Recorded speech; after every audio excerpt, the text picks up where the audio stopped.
Hello students. इस बार हम लोग वापस आ गए हैं एक नया टॉपिक लेके, लॉज ऑफ केमिकल कॉम्बिनेशन, जो कि क्लास 11th का टॉपिक है।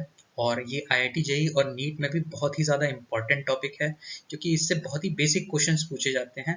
और ये आगे आने वाले चैप्टर्स में भी बहुत ही ज़्यादा कैलकुलेशन के पर्सपेक्टिव से इम्पॉर्टेंट है, और ये बहुत ही ज़्यादा यूज में आने वाला है। तो प्लीज़ प्लीज़ इसको बहुत ही ध्यान से देखिएगा, ठीक है। मैं हूँ नितेश सर, मेधावी एजुकेशन से। चलिए इस टॉपिक को शुरू करते हैं। तो पहली चीज़ जो हमारे दिमाग में आती है कि ये लॉज इतने नेसेसरी क्यों हैं, क्यों पढ़ने हैं। सबसे पहली चीज़ तो यही आती है हमारे दिमाग में कि ये लॉज क्यों पढ़ने हैं हमें, ठीक है। तो बहुत ही बेसिक सी चीज़ है कि जब केमिस्ट्री इवॉल्व होना शुरू हुई थी, ये लॉज तब आए थे, ठीक है। वो उस समय पे केमिस्ट्री लैब में बहुत सारी कैलकुलेशंस होती थी, बहुत सारे एक्सपेरिमेंट किए जाते थे, और उनको बहुत ही ज़्यादा ध्यान से माइन्यूटली मेजर किया गया, और उसके हिसाब से ये लॉज बनाए गए, ठीक है। बहुत ज़्यादा एक्सपेरिमेंट्स में, मतलब इन लॉज को बनाने में कम से कम 60-70 साल लग गए इंसान को, ठीक है।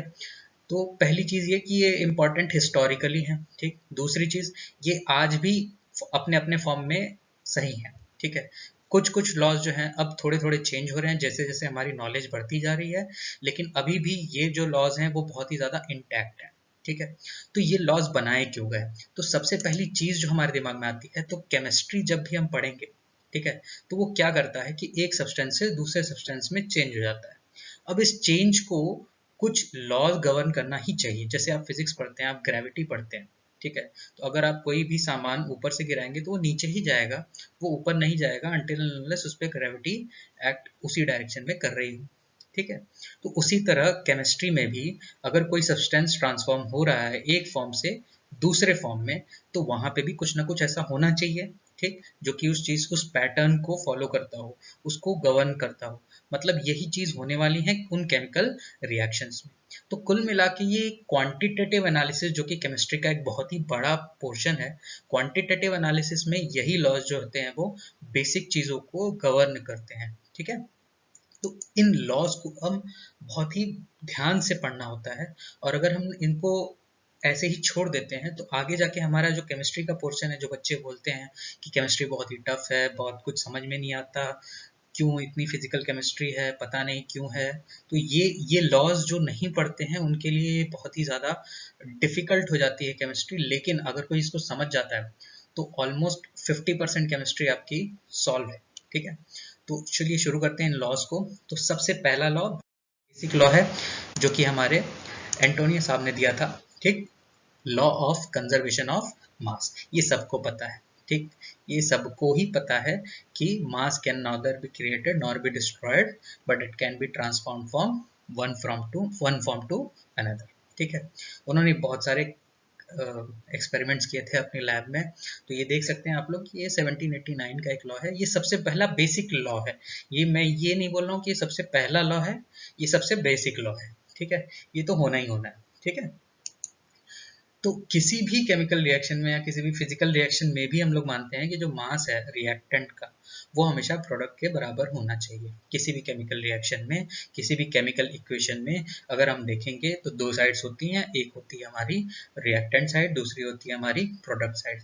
तो दोनों साइड के मास बराबर होने चाहिए, टोटल मास, ठीक है। अच्छा, इसमें एक चीज जो कि कोई नहीं बताता, ठीक, वो ये है कि हर एलिमेंट का ही मास जो है वो कंजर्व होना चाहिए, ठीक है। मास कंजर्व तभी होता है, जब पूरा मास तभी कंजर्व होगा जब वहां पे वही मास जो है वो दूसरे इसमें चेंज हुआ होगा, ठीक है। लेकिन अगर सोडियम एक साइड है रिएक्टेंट साइड, तो प्रोडक्ट साइड में भी कहीं ना कहीं सोडियम होना चाहिए, और उतने ही वेट का होना चाहिए, तभी वो कंजर्वेशन हो पाएगा, ठीक है। ये एक बहुत ही इंपॉर्टेंट जो पॉइंट होता है, लेकिन ये कोई बताता नहीं, क्योंकि लोग ये सोचते हैं बहुत ही जनरल है, ठीक है। लेकिन बहुत से वीक बच्चे होते हैं जो कि ये चीजें नहीं समझ पाते हैं, उनके लिए पॉइंट बहुत इंपॉर्टेंट है कि अगर रिएक्टेंट साइड में कोई एलिमेंट दे रखा है तो वो प्रोडक्ट साइड में भी होगा, और जो मास होना चाहिए वो भी उतना ही होना चाहिए जितना रिएक्टेंट साइड में था, ठीक है। आज के टाइम पे ये जो लॉ है वो थोड़ा सा गलत हो जाता है, क्योंकि जब हम रेडियो एक्टिविटी के बारे में पढ़ते हैं तो उस केस में E = mc² वाले जो जो फॉर्मूले होते हैं वो ज़्यादा फॉलो होते हैं, ठीक है। उस केस में हम लोग क्या बोल सकते हैं कि जो एनर्जी और मास का कंजर्वेशन है वो हमेशा इक्वल होगा, ठीक है। एनर्जी और मास दोनों साइड, रिएक्टेंट और प्रोडक्ट साइड दोनों बराबर होने चाहिए, ठीक है। तो तभी होता है, ठीक। तो उसको एक अलग तरीके से अब अप्लाई किया जाता है, लेकिन हाँ, नॉर्मल रिएक्शंस जो आपको सिलेबस में है और जो आपको अभी तक पढ़ाए जाएंगे वो सारे के सारे इसी लॉ पे आराम से बेस होते हैं कि लॉ ऑफ कंजर्वेशन ऑफ मास है कि भाई रिएक्टेंट साइड पे जितना मास होगा उतना ही प्रोडक्ट साइड में भी होगा, रिएक्टेंट साइड में जिस एलिमेंट का जितना मास होगा उतना ही प्रोडक्ट साइड में भी होना चाहिए, ठीक है। तो इसके पे हम एक एग्जांपल देखते हैं और उसके बाद एक क्वेश्चन देख लेंगे, तो हमारा पूरा कंसेप्ट क्लियर हो जाएगा, ठीक है। तो हमारा जो पहला एग्जांपल है वो है H2 plus O2 gives H2, ठीक।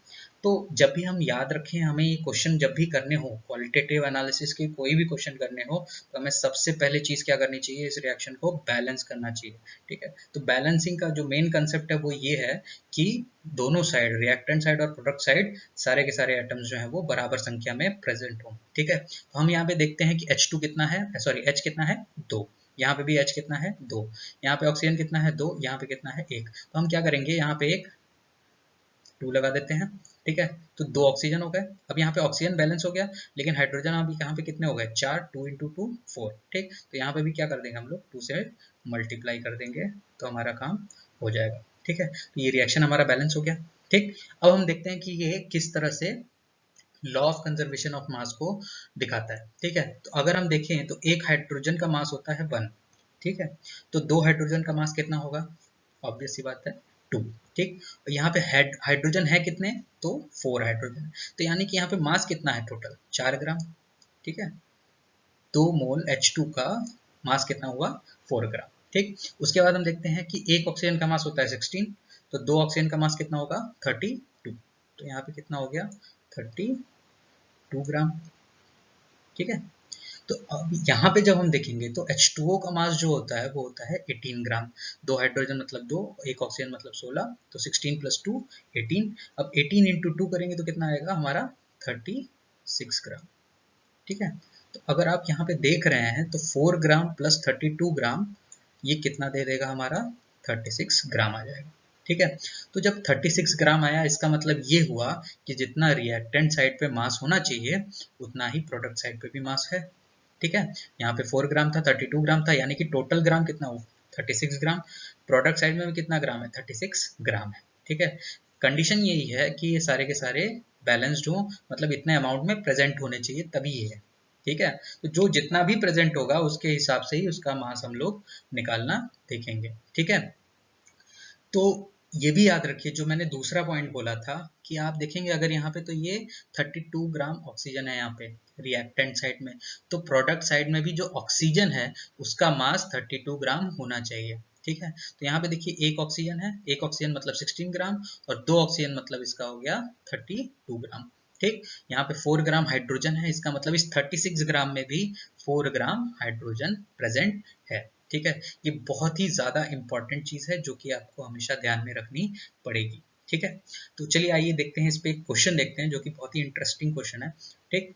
तो क्वेश्चन हमारा ये है कि हमारा हमने लिया है 0.8 ग्राम मीथेन, ठीक है, जो कि एक कंप्लीट कंबशन मतलब क्या होता है, ऑक्सीजन के प्रेजेंस में रिएक्शन देना, ठीक है। कंबशन मतलब ऑक्सीजन की प्रेजेंस में रिएक्शन देना। तो इस रिएक्शन में क्या हुआ, मीथेन को कंबस्ट किया गया तो उसने दिया हमें 2.2 ग्राम कार्बन डाइऑक्साइड और 1.2 ग्राम ऑफ वाटर, ठीक है। Show that the data obeys law of conservation of मास, ठीक है। तो इसका हम लोग रिएक्शन लिख लेते हैं। तो रिएक्शन क्या होगा हमारा, CH4 plus O2 gives CO2 plus H2O, ठीक है। तो अगर हम इसको बैलेंस करेंगे, सबसे पहली चीज हमें क्या होगा कि इसको हमें क्या करना है, बैलेंस करना है। तो बैलेंस करने के लिए हम लोग क्या करेंगे कि हम लोग देखेंगे कार्बन कितना है, यहाँ पे 1 है, यहाँ पे 1 है, बैलेंस्ड है, कोई दिक्कत नहीं है। हाइड्रोजन कितना है 4, यहाँ पे कितना है 2, तो जाहिर सी बात है ये 4 है, यहाँ पे 2 है, तो इसको हम लोग क्या करेंगे 2 से मल्टीप्लाई कर देंगे, ठीक। तो हमारे पास ऑक्सीजन कितना हो गया, यहाँ पे 2 हो गया और 2 4 हो गया। अब देखिए ऑक्सीजन यहाँ पे 4 हो गया, यहाँ पे कितना है 2, तो यहाँ पे हम लोग क्या लगा देंगे 2, ठीक है। तो हमारा जो बेसिक रिएक्शन निकल के आया वो क्या है, CH4 plus 2O2 gives CO2 plus 2H2, ठीक है। अब अगर हम देखते हैं इसको ठीक, क्वेश्चन के हिसाब से देखते हैं हम लोग। ठीक, तो यहाँ पे क्या निकल के आएगा, ठीक है, तो यहाँ पे ये निकल के आएगा कि भाई 0.8 ग्राम मीथेन दे रखा है, 0.8 ग्राम, ठीक है, कंप्लीट कंबशन दिया। ठीक, तो यहाँ पे कार्बन डाइऑक्साइड कितना निकल के आया, 2.2 ग्राम, ठीक, और वाटर कितना निकल के आया, 1.8 ग्राम। ठीक है, सही बात है, एकदम सही बात है। ठीक है, अब हम थोड़ा सा मोल में चलते हैं। तो इसको रिएक्ट करने के लिए, इसके 1 मोल को रिएक्ट करने के लिए, इसके 1 मोल को रिएक्ट करने के लिए ऑक्सीजन का 2 मोल्स चाहिए। ठीक है, रिएक्शंस के हिसाब से देखें तो यहाँ पे क्या निकल के आएगा, इसका 1 मोल और इसका 2 मोल। ठीक है, इसका मतलब क्या हुआ कि इसके 1 मोल को फुल रिएक्ट करने के लिए कंप्लीट कंबशन लिखा हुआ है। यहाँ पे क्वेश्चन में क्या लिखा हुआ है, कंप्लीट कंबशन। बहुत ही ध्यान से सुनिए, ये सिर्फ लैंग्वेज के क्वेश्चंस होते हैं और कुछ नहीं। ठीक है, इसके 1 मोल को कंप्लीटली कंबस्ट होने के लिए 2 मोल ऑक्सीजन चाहिए। ठीक है, तो यानी कि अगर हम इसका मोल निकाल लें तो हमें क्या हो पता लग जाएगा कि ऑक्सीजन का कितना मोल है, और उससे हम लोग निकाल लेंगे कि उसका वेट कितना है, और उस वेट को जब हम लोग जोड़ देंगे तो हमें पता लग जाएगा कि यहाँ पे law of conservation of mass obey हुआ है कि नहीं। ठीक है, ध्यान से सुनिए एकदम। अब CH4 है, अब हमें नंबर ऑफ मोल्स निकालना है। तो नंबर ऑफ मोल्स हमने निकालने का तरीका पिछली वीडियो में देखा था, मैं लिंक डिस्क्रिप्शन में डाल दूंगा, उसको जरूर देखिएगा। ठीक है, तो हमें नंबर ऑफ मोल्स निकालना है, तो किसका नंबर ऑफ मोल्स निकालना है, CH4 का। तो N की वैल्यू कितनी आएगी, तो गिवन मास कितना है, 0.8 डिवाइडेड बाई, ठीक है, डिवाइडेड बाई, तो इसका मोलर मास कितना है, कार्बन का होता है 12, हाइड्रोजन का 1, 4 हाइड्रोजन का 4, तो 12 + 4 16। ठीक है, तो इसको डिवाइड किया हमने 16 से, तो ये कितना निकल के आया। ठीक है, तो ये निकल के आएगा हमारा 0.05 मोल्स। ठीक है, 0.8 से हमने डिवाइड किया, सॉरी 0.8 को डिवाइड किया 16 से, तो हमें निकल के आया 0.05। अब अगर एक मोल 2 मोल से रिएक्ट कर रहा है तो 0.05 मोल कितने मोल से रिएक्ट करेगा, तो जाहिर सी बात है ऑक्सीजन का मोल निकल के आएगा 0.05 इंटू 2। ठीक है, यानी कि कितना आया, 0.1 मोल। ठीक है, 0.1 मोल। ठीक, अब 0.1, अब जाहिर सी बात है 1 मोल ऑक्सीजन, 1 मोल O2, 1 मोल O2 ये बराबर होता है 32 ग्राम्स के। ठीक है, तो 0.1 मोल कितना होगा,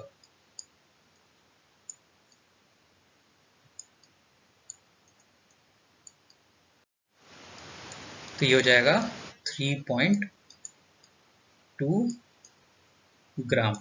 ठीक है, तो 0.1 मोल हो जाएगा आपका 3.2 ग्राम। तो 3.2 ग्राम हमारा यहाँ पे ऑक्सीजन होगा, जाहिर सी बात है कंप्लीट कंबशन की बात है, तो यहाँ पे 3.2 ग्राम ऑक्सीजन है। ठीक है, अब अगर हम इसको जोड़ते हैं, ठीक है, इसको एडिशन करते हैं, तो ये निकल के आएगा 4 ग्राम। ठीक है, इसको भी अगर हम ऐड करते हैं तो ये भी निकल के आएगा हमारा 4 ग्राम। अब देखिए दोनों के दोनों हमारे बराबर हैं, इसका मतलब ये जो क्वेश्चन था, ये जो डेटा था, ये लॉ ऑफ कंजर्वेशन ऑफ मास को ओबे करता है। ठीक है, कंप्लीट है एकदम, बहुत ही सिंपल सी चीज़ है। लैंग्वेज समझिए, बिना लैंग्वेज समझे अगर आप केमिस्ट्री के क्वेश्चंस न्यूमेरिकल सॉल्व करने जाएंगे तो आप बहुत ही गंदा फंस जाएंगे। ठीक है, तो प्लीज़ और प्लीज़ लैंग्वेज पे बहुत ज़्यादा ध्यान दीजिए। ठीक है, चलिए समझ में आ गया होगा, मैं बहुत उम्मीद करता हूँ। अब चलते हैं नेक्स्ट लॉ, जो कि हमारा है लॉ ऑफ फिक्स्ड और डेफिनेट प्रोपोर्शंस। ठीक है, ये दिया था हमारे JL प्राउस्ट साहब ने 1799। ठीक है, तो इन्होंने बोला था कि कोई भी सब्सटेंस, कोई भी केमिकल कंपाउंड, ठीक, किसी भी तरीके से अगर हम प्राप्त करें, किसी भी तरीके से अगर हम अचीव करते हैं उसको, ठीक, तो वो हमेशा उसी same fix proportion by mass में मिलेगा। ठीक है, कहीं से भी किसी भी मेथड से अगर हम उसको अचीव करते हैं तो वो उसी प्रोपोर्शन में मिलेगा जिस प्रोपोर्शन में वो किसी और मेथड से मिलेगा। ठीक है। A chemical compound is always found to be made up of same elements combined together in the same fixed proportion by mass no matter from which source it is obtained। ठीक है, ये बहुत ही basic सा law था, लेकिन ये बहुत ही mind blowing और बहुत ही उस समय का, अपने ज़माने का बहुत ही माइलस्टोन लॉ बना था, क्योंकि ये काफ़ी सारे एक्सपेरिमेंट्स के बाद ये अचीव किया गया था। ठीक है, इसका एक एक्सेप्शन ये है कि अगर आप आइसोटोप्स लेते हैं, डिफरेंट आइसोटोप्स कभी कभी अलग अलग प्रोडक्ट बना देते हैं। ठीक है, तो उस केस में हम लोग इसको अप्लाई नहीं कर पाते हैं, लेकिन उस समय की बात है, उस समय इतना ज़्यादा केमिस्ट्री के बारे में नॉलेज नहीं था कि ये भी होता है वो भी होता है। ठीक है, बहुत ही फिक्स नंबर ऑफ कंपाउंड्स थे, बहुत ही फिक्स नंबर ऑफ एलिमेंट्स थे उस समय। ठीक है, तो इस पे भी हम लोग एक एग्जाम्पल देख लेते हैं। ठीक है, तो एग्जाम्पल ये है, बहुत ही अच्छा एग्जाम्पल है ये। ठीक, 1.02 ग्राम, ठीक है, 1.02 gram of copper wire was treated with nitric acid।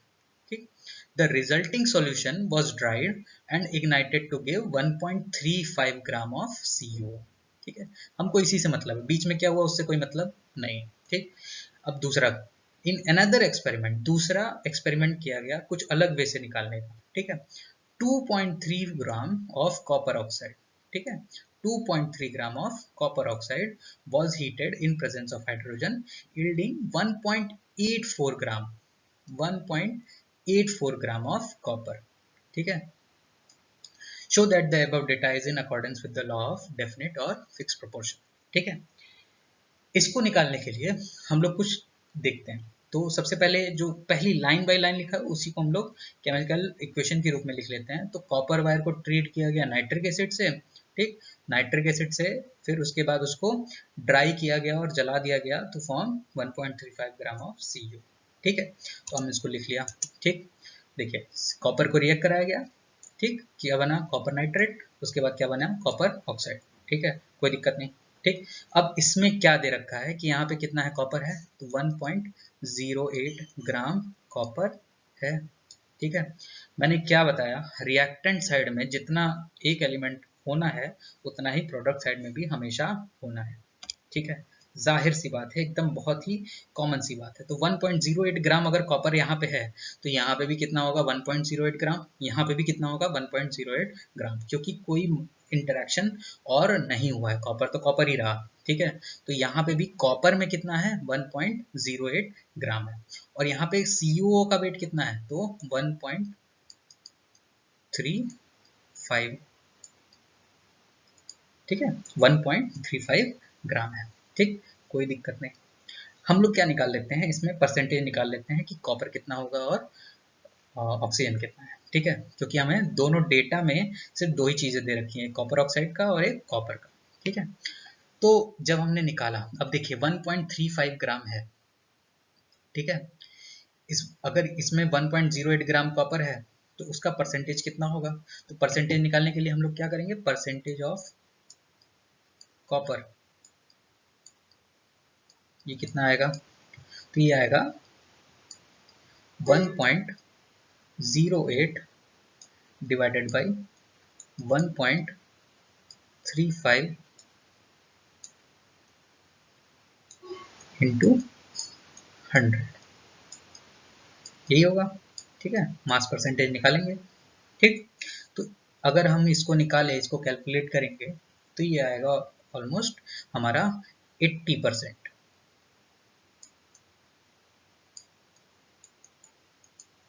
मतलब गिवन डेटा में, जो फर्स्ट डेटा था उसमें CO में 80% हमारा कॉपर है, तो जाहिर सी बात है 20% हमारा क्या होगा, ऑक्सीजन होगा। ठीक है, कोई दिक्कत नहीं होनी चाहिए। ठीक है, दूसरी तरफ देखते हैं, जो दूसरा डेटा है। ठीक है, उसमें क्या दे रखा है कि 2.3 ग्राम को कॉपर ऑक्साइड को ट्रीट किया गया, हाइड्रोजन की प्रेजेंस में उसको हीट किया गया, तो 1.84 ग्राम हमें कॉपर मिला।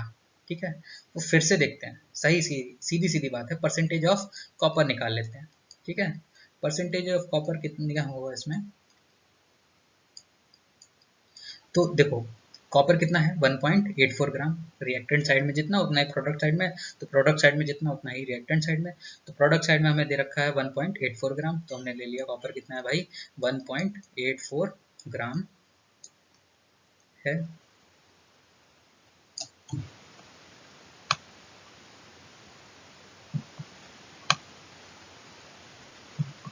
डिवाइडेड बाई कॉपर कितना है, सॉरी कॉपर ऑक्साइड कितना है 2.3, तो 2.3 से हमने इसको डिवाइड कर दिया इनटू 100 किया,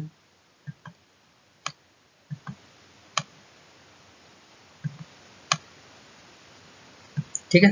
तो ये हमें कितना दे रखा है, कितना आ जाएगा, ये भी अगर हम कैलकुलेट करेंगे इसको, आप कैलकुलेट करके देखिएगा, तो ये भी हमारा देगा 80% कॉपर है इसमें, ठीक है। तो देखिए हमने दो मेथड देखे अलग अलग, दोनों एक्सपेरिमेंट किए, तो हमें दोनों एक्सपेरिमेंट से सेम डेटा मिला, यानी कि हम कोई भी चीज़ कर लें, जो अगर एक कंपाउंड है तो उसमें हमें एक ही फिक्स प्रोपोर्शन में ही एलिमेंट्स मिलेंगे, ठीक है। ये बात हमेशा याद रहनी चाहिए, ये एक्सपेरिमेंट, ये क्वेश्चंस आपको खुद करने आने चाहिए, ठीक है। तो इसी के अकॉर्डेंस में एक और क्वेश्चन दे देता हूँ, आप उसको स्क्रीनशॉट लेके अपनी कॉपी में खुद से सॉल्व करने की कोशिश कीजिएगा। The question is 7.95 gram of cupric oxide was reduced by heating in a current of hydrogen and the weight of copper that remained was 6.35 gram. In another experiment, तो दूसरा experiment भी दे रखा है, 19.05 gram of copper was dissolved in the nitric acid and the resulting copper nitrate is converted into cupric oxide by ignition. The weight of the cupric oxide found was 23.85 gram. Show that these results are in accordance with the law of definite proportion. Same तरह का question है, आप खुद से try कर सकते हैं, please करिएगा इसको और अपना आंसर जो है वो कमेंट में जरूर मेंशन करिएगा, ठीक है। चलिए चलते हैं हम लोग नेक्स्ट लॉ की तरफ। तो नेक्स्ट लॉ है हमारा लॉ ऑफ मल्टीपल प्रोपोर्शन, ठीक है। ये दिया था हमारे डाल्टन साहब ने, जैसा कि आप देख सकते हैं, ठीक है। इन्होंने बोला कि when two elements combine to form two or more chemical compounds, अगर दो एलिमेंट्स हैं वो दो या दो से अधिक केमिकल कंपाउंड्स बनाते हैं, ठीक, तो उनकी जो मासेज हैं, ठीक, जो कि किसी एक को अगर हम लोग फिक्स मास बना दें तो दूसरा का जो मास होगा वो हमेशा एक दूसरे के अपने कंपाउंड के हिसाब से एक सिंपल रेशियो में होगा, ठीक है। इसका एग्जांपल दूंगा तो और ज्यादा क्लियर होगा आप लोग को, ठीक है। सीधी सीधी बात है कि अगर जैसे मैंने हाइड्रोजन और ऑक्सीजन ले लिया, ठीक है, तो हाइड्रोजन ऑक्सीजन मिलके वाटर भी बना सकते हैं और हाइड्रोजन पर ऑक्साइड जो कि H2O2 होता है वो भी बना सकते हैं, ठीक है। तो अगर हम किसी एक का मास फिक्स कर दे, जैसे H2O है और H2O2 है, तो हमने H का मास फिक्स कर दिया, यानी कि 2 ग्राम इसका 2 ग्राम उसमें भी है, ठीक है। H2O H2O2 तो 2-2 ग्राम है, फिक्स मास है। तो ऑक्सीजन का जो मास है दोनों कंपाउंड में वो हमेशा एक सिंपल रेशियो में आएगा, ठीक है। एक में ऑक्सीजन एक है, दूसरे में कितना है 2 है, यानी कि एक में 16 ग्राम है, एक में 32 ग्राम है, ठीक है। तो एक सिंपल रेशियो 16:32 दैट इज 1:2, हमेशा ये एक सिंपल रेशियो बनेगा ही बनेगा, ठीक है। इसका एग्जाम्पल देख लेते हैं, ठीक। तो कैसे आया, ये मैथमेटिकली प्रूवेंड है, बहुत ही सिंपल मैथमेटिक्स है, जिसको मैथमेटिक्स समझनी हो बहुत ही आसान है, नहीं तो आप इस पार्ट को स्किप कर सकते हैं, ठीक है। तो हम लोग मान लेते हैं कि एक कंपाउंड है, ठीक, उसमें m मास है कंपोनेंट A का, x मास है कंपोनेंट B का, और दूसरा कंपाउंड है जिसमें m मास है कंपोनेंट A का, y मास है कंपोनेंट B का। देखिए हमने क्या कर रखा है कि मास ऑफ A उसको हमने फिक्स कर दिया, फिक्स मास कर दिया, ठीक है। तो x और y जो है वो हमेशा एक फिक्स रेशियो बना लेंगे, ठीक है। डेफिनेट प्रोपोर्शन के हिसाब से अगर हम डेफिनेट प्रोपोर्शन भी देखें तो x/m एक कांस्टेंट आएगा, ठीक है। x/m हमेशा एक कांस्टेंट आएगा, ठीक। जैसे हमने अभी एग्जांपल देखा था कॉपर वाला, तो CO में 80% कॉपर 20% ऑक्सीजन, किसी भी मेथड से जाएंगे तो भी, ठीक है। तो x/m हमेशा क्या होगा, एक कांस्टेंट होगा, y/m भी क्या होगा, एक कांस्टेंट होगा। तो हम लोग इसको मान लेते हैं x/m = C1 और y/m = C2, ठीक है। ये तो डेफिनेट प्रोपोर्शन का लॉ हो गया, ठीक है। हम क्या पढ़ रहे हैं, मल्टीपल प्रोपोर्शन, ठीक। तो फिर से हम इसको करते हैं, अब इसको डिवाइड करना है, ठीक है। हमें क्या निकालना था, x और y का रेशियो निकालना था, ठीक है। हमें क्या निकालना है, x और y इसका रेशियो निकालना है, ठीक है। तो x/y जब हमने डिवाइड किया इन दोनों इक्वेशंस को, तो x/m = C1, y/m = C2, तो m से m कैंसिल आउट हो जाएगा, बचेगा क्या, x/y, ठीक। x by Y is equal to C1 by C2। अब कभी भी दो रियल नंबर, दो रियल कांस्टेंट हैं, उनको हम जब भी रेशियो में डालेंगे तो वो क्या देंगे, कोई रियल कांस्टेंट देंगे, सीधी सीधी बात है। तो x by Y is equal to हमेशा C3 होगा। ठीक। अब रियल कांस्टेंट है तो उसको हम होल नंबर के रेशियो में आराम से कन्वर्ट कर सकते हैं, और इसीलिए इसको हम लोग बोलते हैं लॉ ऑफ मल्टीपल प्रोपोर्शन। ठीक है, मैथमेटिकली था ये, बहुत ही सिंपल से कंसेप्ट है। ठीक, क्लास 7th 8th में पढ़ाया जाता है होल नंबर, नेचुरल नंबर, उसी से डिराइव्ड है। ठीक है, तो इस पे क्वेश्चन देख लेते हैं। ठीक है, बहुत ही अच्छा क्वेश्चन है, बहुत मतलब आप इसको आराम से घर पे बैठ के कर सकते हैं और खुद भी सोच सकते हैं, लेकिन मैं ही कर दूंगा आप लोग के लिए। ठीक, तो carbon and oxygen are known to form two compounds. ठीक, the carbon content in one of these is 42.9% while in other is 27.3%. Show that this data illustrate law of multiple proportion. ठीक है, तो हमें क्या दे रखा है कि कार्बन है और ऑक्सीजन है। ठीक है, कार्बन कितना दे रखा है पहले डेटा में 42 पॉइंट,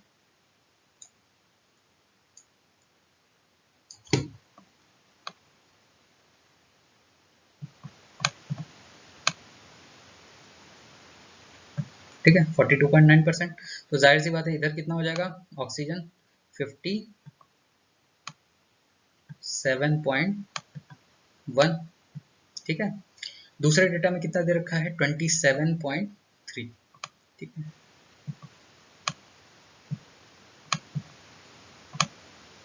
27.3, तो इधर कितना हो जाएगा 72.7। बहुत ही पॉपुलर क्वेश्चन है, इसको ऑलमोस्ट हर कोचिंग में कराया जाता है। ठीक, तो दो ही एलिमेंट्स हैं इस पूरे कंपाउंड में, कार्बन है ऑक्सीजन है। पहले डेटा में 42.9% है कार्बन, तो ऑक्सीजन कितना हो जाएगा 57.1। दूसरे डेटा में कार्बन कितना है 27.3%, तो ऑक्सीजन कितना हो जाएगा 72.7%। ठीक है, तो हम मान लेते हैं परसेंटेज मतलब क्या होता है 100 ग्राम में। ठीक है, तो हम पहले डेटा से मानते हैं कि भाई हमने 100 ग्राम ले रखा है। ठीक है, 100 ग्राम लिया तो उसमें कितना कार्बन हुआ 42.9%, सॉरी 42.9 ग्राम हुआ। ठीक है, 42.9 ग्राम है। ठीक है, इसको ऑक्सीजन कितना लग रहा है, तो इसको ऑक्सीजन लगा है हमारा 57.1। ठीक है, तो हमें क्या करना है मास फिक्स करना है, तो हम लोग मान लेते हैं कि 1 ग्राम कार्बन है। ठीक है, 57.1 ग्राम ऑक्सीजन है, तो 1 ग्राम कार्बन के लिए 1 ग्राम कार्बन के लिए कितना ऑक्सीजन होगा। ठीक है, तो 1 ग्राम कार्बन के लिए ऑक्सीजन जो मिलना चाहिए वो है 57.1 डिवाइडेड बाई 42.9। ठीक है, तो जब आप इसको डिवाइड करेंगे तो ये निकल के आएगा 1.33 ग्राम ऑक्सीजन का। ठीक है, इसमें 1 ग्राम कार्बन को 1.33 ग्राम ऑक्सीजन चाहिए। ठीक है, अब दूसरा डेटा देखते हैं, तो दूसरे डेटा में 27.3 ग्राम कार्बन है। ठीक है, इसको कितना ग्राम ऑक्सीजन चाहिए, तो इसको कितना ग्राम चाहिए, तो 72.7 है। ठीक है, ऑक्सीजन, तो 1 ग्राम को कितना चाहिए होगा, तो 1 ग्राम को कितना चाहिए आप लोग खुद ही देख सकते हैं, इधर कितना होगा, तो ये हो जाएगा 72.7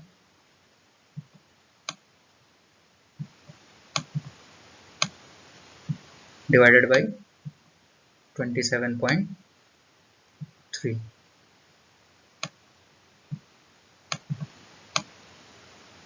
ये अगर आप निकालेंगे तो ये आएगा 2.66। ठीक है, तो एक में एक कंपाउंड में आपको 1.33 ग्राम ऑक्सीजन लगा 1 ग्राम कार्बन के लिए, और दूसरे कंपाउंड में 1 ग्राम कार्बन के लिए 2.66 ग्राम ऑक्सीजन लगा। तो अगर हम इसका रेशियो निकालते हैं 1.33, फिक्स मास कर दिया हमने कार्बन का, हमें किसका रेशियो निकालना होगा? ऑक्सीजन का। तो जब हम इसका रेशियो निकालेंगे तो इसमें 1.33 is to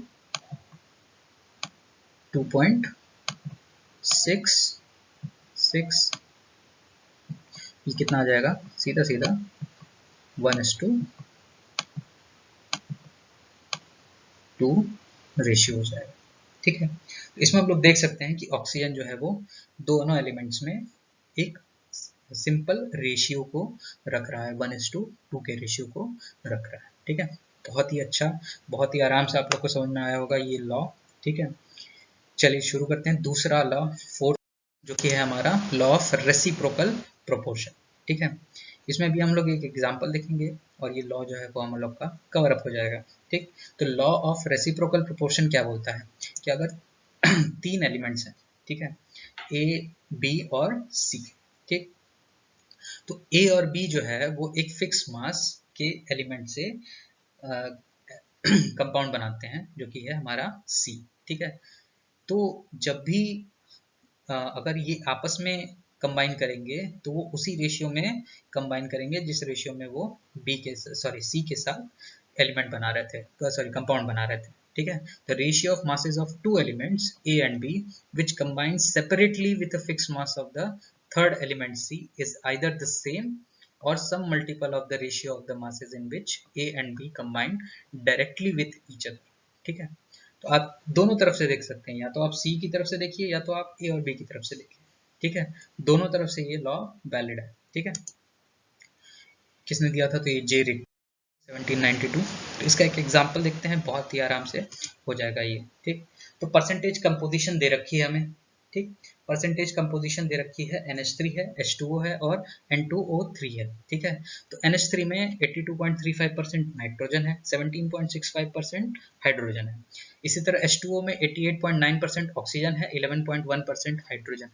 ठीक, और N2O3 में 36.85% नाइट्रोजन है और 63.15% ऑक्सीजन है। ठीक है, तो हमको ये दिखाना है, ये शो करना है कि ये लॉ ऑफ रेसिप्रोकल प्रोपोर्शन को उस पर चलता है। ठीक है, तो हम देखते हैं सबसे पहला डेटा जो कि है हमारा NH3 का। तो उसमें कितना है हम लोग निकाल लेते हैं कि भाई 1 ग्राम हाइड्रोजन के लिए कौन कौन कितना कितना है। सीधे सीधा, बहुत ही आसान। तो 1-1 ग्राम के लिए निकालिए तो बहुत आराम से निकलता है। ठीक है, तो हमें दे रखा है कि 17.65%। ठीक है, 17.65 ग्राम अगर मैं हाइड्रोजन लूंगा, ठीक है, तो उसके लिए मुझे कितना ग्राम नाइट्रोजन चाहिए? तो वो है हमारा 82.35। ठीक है, तो 1 ग्राम हाइड्रोजन के लिए कितना चाहिए होगा? ठीक है, जाहिर सी बात है, कितना चाहिए होगा? 82.35 डिवाइडेड बाई 17.65। ठीक है, ये ऑलमोस्ट निकल के आएगा आपका 4 कैलकुलेट जरूर करिएगा, 4.67। कैलकुलेशन से मत भागिएगा, नहीं तो आपको केमिस्ट्री बहुत रुलाएगी। ठीक है, दूसरा डेटा देखते हैं। तो दूसरे डेटा में कितना है? हाइड्रोजन को हम लोग बेस मान लेते हैं वापस से, तो 11.1 ग्राम हाइड्रोजन है। ठीक है, इसको कितना चाहिए ऑक्सीजन? इसको चाहिए हमारा 88.9।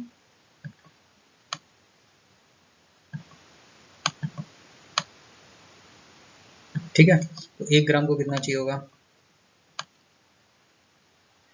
निकाल लेते हैं, तो ये कितना आएगा? 88.9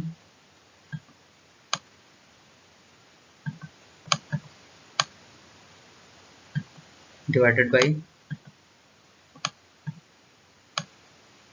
11.1। ठीक है, इसको जो हम लोग डिवाइड करेंगे तो ये निकल के आएगा ऑलमोस्ट 8.01।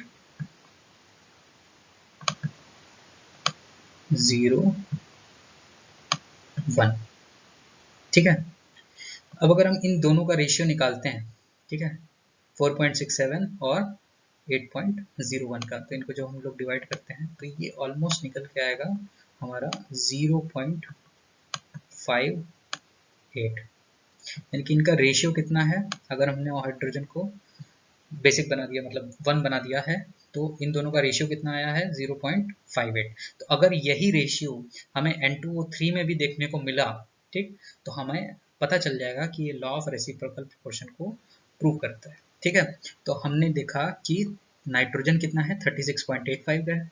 ठीक है, तो हमने डिवाइड किया 36.85, ठीक, डिवाइडेड बाई 63.15। ठीक है, इसी रेशियो में है।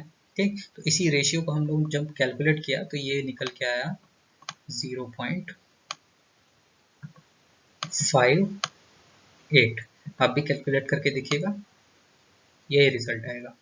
ठीक है, तो हमें दोनों रिजल्ट से, जब हमने हाइड्रोजन को बेस बना लिया, हमने हाइड्रोजन को एलिमेंट सी बना लिया, तो हमारे लिए नाइट्रोजन और ऑक्सीजन क्या हो गए, एलिमेंट्स ए एंड बी। तो हमने फिक्स मास सी कर लिया। ठीक, तो उससे जो रेशियो निकल के आया वही रेशियो हमें तीसरे कंपाउंड में भी देखने को मिला, और उसी प्रोपोर्शन में ये बना मिलके कंपाउंड बना। ठीक है, इसी को हम लोग बोलते हैं लॉ ऑफ रेसिप्रोकल प्रोपोर्शन। ठीक है, समझ में आया? बहुत ही आराम से लॉ है, एकदम स्मूथली पढ़िए, एकदम ध्यान लगा के पढ़ेंगे तो ये लॉस कुछ भी नहीं है, बहुत ही बेसिक चीजें हैं जो कि आप केमिस्ट्री में पढ़ेंगे, और यही केमिस्ट्री की सारी चीजें आपको बार बार यूज होती रहेंगी। ठीक है, आप चाहे इलेक्ट्रोकेमिस्ट्री पढ़िए, चाहे कोई भी केमिस्ट्री सॉल्यूशन, ये वो कोई भी टॉपिक उठा लीजिएगा, थर्मोडायनेमिक्स, इक्विलिब्रियम, सब में यही है। ठीक है, सब में यही है। ठीक है, तो इन लॉज को अगर आप नहीं पढ़ेंगे तो आपको बहुत ज्यादा दिक्कत होगी। ठीक, नेक्स्ट लॉ पढ़ते हैं, लेकिन नेक्स्ट लॉ पे हम क्वेश्चन नहीं करेंगे क्योंकि एज सच कुछ उसमें क्वेश्चंस डेवलप नहीं किए जाते, लेकिन एक कॉन्सेप्ट दे दूंगा तो उससे आप लोग बहुत ही आराम से निकाल सकते हैं क्वेश्चंस। ठीक है, नेक्स्ट जो लॉ हमारा गेलुसेक्स लॉ, जो कि गैसियस वॉल्यूम पे आता है। ठीक है, इन्होंने बोला कि जब भी गैसेस रिएक्ट करती हैं, ठीक है, हमेशा याद रखिए गैसेस के बारे में है ये। ठीक, जब भी गैसेस रिएक्ट करेंगी तो उनका जो वॉल्यूम होगा, ठीक है, वो एक सिंपल रेशियो में होगा।